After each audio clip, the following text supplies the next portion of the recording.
गान सम्राज्ञी लता मंगेशकर यांचा आवाज आपल्या सर्वांच्याच मनावर राज्य करतो. पण 90च्या दशकात एक अशाही गायिका होत्या ज्यांचा आवाज हुबेहूब लता दीदींसारखा होता आणि त्यांना लता दीदींची कॉपी देखील म्हटलं जायचं. ही रील जास्तीत जास्त लोकांपर्यंत शेअर करा, कारण संगीताच्या दुनियेतील हा रंजक इतिहास तुम्हाला नक्कीच आवडेल.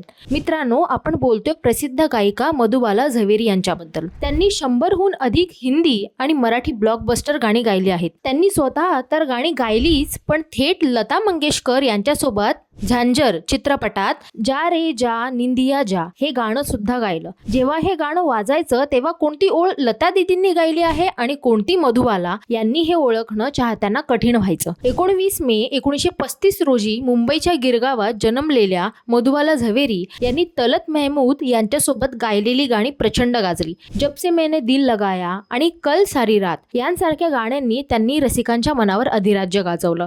11 सप्टेंबर 2013 रोजी या गुणी गायकीने जगाचा निरोप घेतला. लता दीदींसारखा हुबेहूब आवाज असणाऱ्या गायिकेबद्दल तुम्हाला आधी माहित होतं का? कमेंट करून नक्की सांगा.